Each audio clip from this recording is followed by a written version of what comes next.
Mam Bai Nyang, que l'on connaît pour d'autres raisons, et évidemment au premier chef comme Biram Phai, ministre auprès du ministre de l'Intérieur. Biram Phai joue un rôle très important. Pourquoi? Parce qu'on le sait, les Nervis, qui jouent un rôle au Sénégal établi depuis une quinzaine d'années, notamment au sein du parti présidentiel de la majorité précédente, avaient au départ un rôle qui consistait simplement à accompagner les politiques, à faire la claque, comme on dit, lors des événements électoraux, à s'assurer de la protection de ceux-ci, et quelque part à les valoriser alors qu'ils n'avaient pas accès aux ressources gouvernementales. Progressivement, l'APR a décidé de dévoyer ce rôle et les a constitués en milices. Cette évolution a produit un certain nombre de conséquences importantes. On l'a vu notamment avec un certain nombre de Nervis qui, en 2019, ont cherché à réclamer une reconnaissance dans leur action. On a vu le président des Marrons de Feu, donc le groupe de sécurité qui entourait M. Sall, réclamer son intégration à l'appareil de pouvoir gouvernemental et être payé sur les télévisions sénégalaises. Ibrahim Doy joue aujourd'hui encore un rôle cardinal dans l'organisation des Nervis et dans la répression paragouvernementale des mouvements d'opposition au pouvoir en place.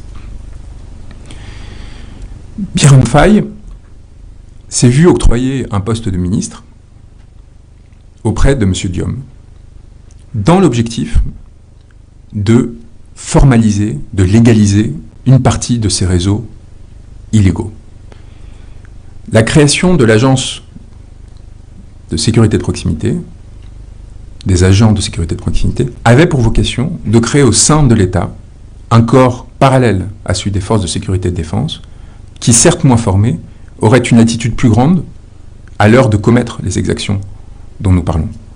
M. Biram Phai a évidemment continué son double jeu, à la fois comme ministre et comme organisateur de ces forces de répression illégales.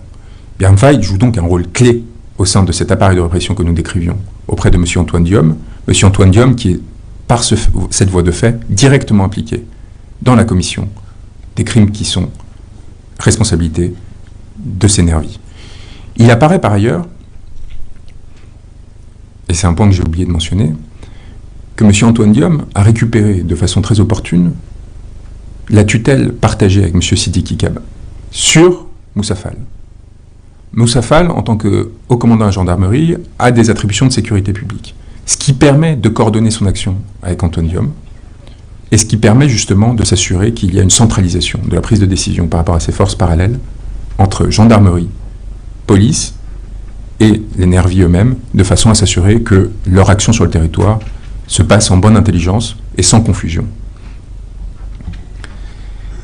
Alors, au-delà de ces notables qui ont leurs propres Nervis, comme ceux que j'ai cités, qui sont pour certains au gouvernement, au-delà de Biram Phai et de ceux qui organisent ces Nervis, au-delà des personnalités qui, comme Sidiki Kaba, ont des responsabilités formelles, il y a évidemment les hommes de main, c'est-à-dire ceux qui vont faire l'intermédiation entre les forces officielles et les forces officieuses. Parmi celles-ci, quelqu'un qui a été vu pendant la crise qui vient de se dérouler très régulièrement auprès de Moussa Fall, au haut commandement à la gendarmerie, Jérôme Bandiaki.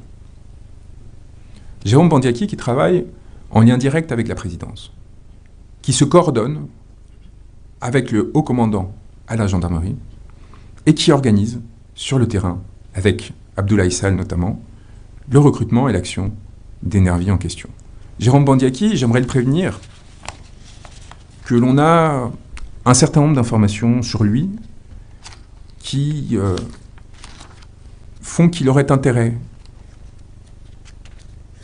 à parler, à s'expliquer, ou à surtout ne jamais sortir du territoire sénégalais tant que le régime n'aura pas changé.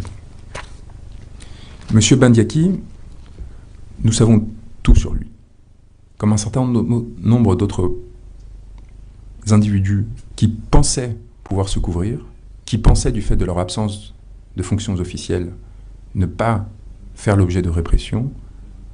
Nous connaissons le moindre de ses déplacements, des endroits où il s'est trouvé, où il se trouve, des fonctions qu'il exerçait de son rôle de gardien à Leclerc jusqu'à aujourd'hui